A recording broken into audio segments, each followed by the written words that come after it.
వందే మాత్రం. నేను మీ journalist Navatha. Welcome to our political. Vijay Dahiya burger తింటున్నాడు.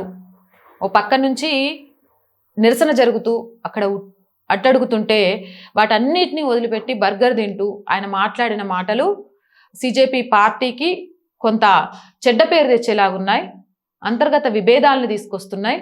అందుకనే ఆయన్ని పార్టీ నుంచి సస్పెండ్ చేస్తున్నాం అంటూ అతన్ని పార్టీ నుంచి సస్పెండ్ చేశారు. సస్పెండ్ చేసిన తర్వాత ఆయన మాట్లాడిన మాటలు ఇప్పుడు సోషల్ మీడియా వ్యాప్తంగా పెద్ద దుమారం రేపుతున్నాయి. ఒకసారి ఆ వీడియో చూసేయండి, చూసిన తర్వాత మనం మాట్లాడుకుందాం. सीजेपी से फायर कर दिया गया, कैसा लगा? सच बताऊं तो दिल टूट गया।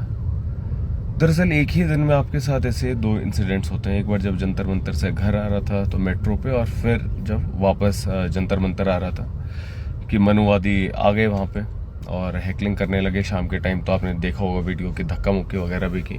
तो बहुत सारे दोस्तों के कॉल आ रहे थे, विजेता मतलब तुम सेफ तो हो ना, कोई दिक्कत तो नहीं हुई, एंड बी सेफ, सॉलिडरिटी के मैसेजेस आ रहे थे। तो अचानक से मैं देख रहा हूँ अभिजीत का कॉल आ रहे हैं। उस टाइम पे मैं जस्ट तैयार हो रहा था जाने के लिए। तो मुझे ये था कि हाँ, अभिजीत का भी यार बड़ा अच्छी बात है कि कॉल किया है कि विजेता घबराना नहीं है, we are in this together. और अचानक से मतलब आशुतोष अभिजीत दोनों थे, उन्होंने कहा विजेता आप मत आओ। मैंने कहा क्यों, क्या हुआ? कि नहीं नहीं वो यार आपका बर्गर वाला वो मामला हो गया।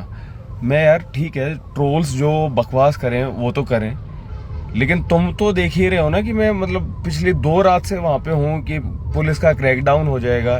1 मिनट में बैठा नहीं हूँ, वहाँ पे पहरा दे रहा हूँ। फिर 9 बजे हमारी मार्च स्टार्ट होनी थी, वो डिले हुई। तब तक भी मार्च स्टार्ट होने तक भी मैं वहाँ पे था। फिर सुधीर के साथ ये था कि यार हम लोगों को शायद यहाँ पे रुक जाना चाहिए ताकि पुलिस वैकेट ना कर दे। फिर लेकिन हमें जोश आया तो हम मार्च में भी शामिल हुए। और जैसे ये हैं शीतल और सौरभ जो अनशन पे बैठे हुए थे वो भी मेरे साथ थे। फिर दूसरी जगह से घूम के गया मैं, केरला हाउस वाला जो एरिया था, तो वहाँ पे आंखों में जलन हो रही थी, शायद टीयर गैस शेल्स पुलिस ने वो किए थे। तो मैंने अभिजीत को कहा कि यार तुम तो ये देख रहे हो ना। तो फिर यही था नहीं विजेता, पर क्या करें बहुत वायरल हो रहे हैं। तो इस साइड यार मतलब ऐसे तो जो मतलब तो ऐसे कचौड़ी खा रहा था वो भी चीज़ वायरल हो रही थी। And Abhijeet I so strongly I defended you. और इनफैक्ट अभी भी लोग ये कह रहे हैं कि अभिजीत भी तो ट्रक पे चढ़ गया। उस पर भी मैंने तुझे डिफेंड किया है कि यार अभिजीत मतलब थप्पड़ भी तो अभिजीत को लगा था, और मतलब मुझे भी तो इतने डेथ थ्रेट्स आए हैं, हैकलिंग भी हुई है। तो ऐसे आप कैसे कह सकते हो कि ब्रूटलिटी पुलिस ने की और उसके लिए भी आप सीजेपी को जिम्मेवार ठहरा दो? तो मतलब एक ऐसे टाइम पे जब मैं इतना एक्टिवली उस प्रोपेगेंडा को डिबंक कर रहा था, जो कि पिछले 30 दिन से कर ही रहा हूँ, और ऐसे में एक अचानक से कॉल आता है और आपको पता चलता है कि जो आपके टीममेट्स हैं उन्होंने आपको बलि का बकरा बना दिया। तो थोड़ा बुरा तो लगा, जो कि क्लियर भी है कि जो वे लोग थे वो कोई प्रोटेस्टर नहीं थे, वे मनुवादी थे जिन्हें इस बात से दिक्कत थी कि मैंने ये क्यों कहा कि प्रेमानंद मेरे लिए महाराज नहीं है। और वो मैं फिर से कहता हूँ कि अगर आप आसाराम को राम और कृष्ण से कंपेयर करोगे तो नहीं है मेरे लिए महाराज। तो ये अकाउंटेबिलिटी नहीं है, ये मनुवादियों के आगे घुटने टेकने वाली बात है। इसलिए बुरा लगा, लेकिन उन्हें लगता है कि आंदोलन को इससे मतलब फायदा होगा, तो ये सही। చూసారు కదా వీడియో? దాని గురించి చాలా క్లియర్గా అర్థమవుతుంది. అంతర్గత విభేదాలు, నిరసనల పేరిట జరుగుతున్న రాజకీయ నాటకాలు, నాయకుల ద్వంద్వ నీతి, ఇవి చాలా క్లియర్గా కనిపిస్తూ వచ్చింది. అంతేకాదు ఆయన మాటల్ని ఒకసారి మనం మాట్లాడుకోవాల్సి వస్తే, ఒకవైపు విద్యార్థులు నిరసనకారులు రోడ్లపై తీవ్ర ఇబ్బందులు పడుతుంటే, మరోవైపు ఉద్యమానికి ప్రాతినిధ్యం వహిస్తున్న మీకు తెలిసిందైన విజేత దహియా ఏకాంతంగా బర్గర్లు తింటూ దొరికిపోవడం, దానిని సమర్థించుకోవడం ఉద్యమం యొక్క డొల్లాతనాన్ని బయటపెట్టింది. ఈ నేపథ్యంలో వివాదం రాగానే విమర్శల నుంచి తప్పించుకోవడానికి తన సొంత పార్టీ అధికార ప్రతినిధిని బలిపశువును చేశారు. అభిజిత్ దీప్కే మరియు పార్టీ నాయకత్వం చేసేసి తన చేతులు దులిపేసుకుంది అని ఆర్టికల్ చాలా తీవ్రంగా విమర్శించింది. వీడియోలోని ప్రధాన పాయింట్లను మనం మాట్లాడుకోవాల్సి వస్తే, బర్గర్ బ్రేక్ ఉద్యమకారుల ఆక్రందనపై వెక్కిరింత, జంతర్ మంతర్ వద్ద ఆందోళనకారులపై విధి నిర్వహణలో ఘర్షణలు, లాఠీ చార్జీలు జరుగుతుంటే సిజేపీ అధికార ప్రతినిధి విజయ్ దహియా రెస్టారెంట్లో ఎట్లా కనిపించిండు అంటే ఉద్యమ ఆశయానికే గొడ్డలు పెట్టిండు.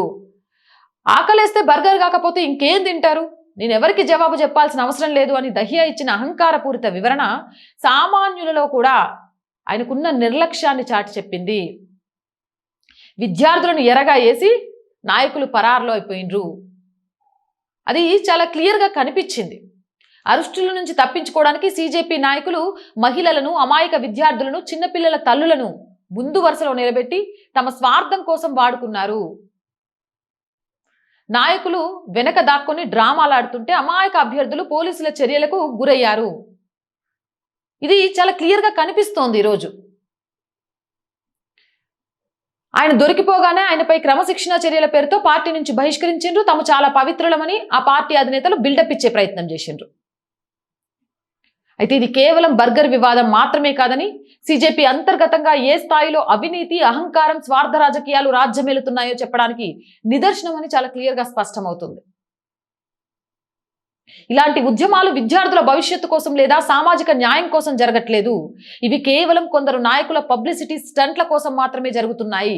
విద్యార్థుల ఆవేదనను రాజకీయ పీఠం ఎక్కడానికి మెట్లగా వాడుకుంటున్నారు. క్లిష్ట సమయంలో సొంత సహచరులని బలిచ్చే విధంగా నకిలీ ఉద్యమకారుల అసలు రంగు ఈ సంఘటనతో బయటపడింది. ఈ విషయాన్ని విజయ్ దహియానే చెప్పారు. చాలా క్లియర్గా అక్కడ కనిపించింది.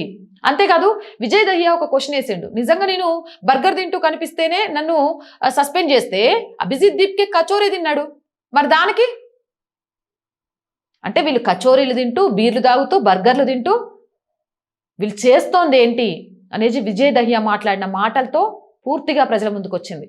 ఇకనైనా కాక్రోచ్ జనతా పార్టీ గురించి గొప్పగా మాట్లాడే వాళ్ళు ఈ వీడియో చూసిన తర్వాత అయినా మారతారు, వాళ్ళ స్వార్థం ఏంటి అనేది తెలుసుకుంటారని ఆశిస్తున్నా. మీ అభిప్రాయం ఏంటి అనేది కామెంట్ చేయండి. అండ్ మోర్ వీడియోస్ కోసం our group of channels, our voice, our political, our Sanskriti ఛానల్ని వెంటనే సబ్స్క్రైబ్ చేయండి.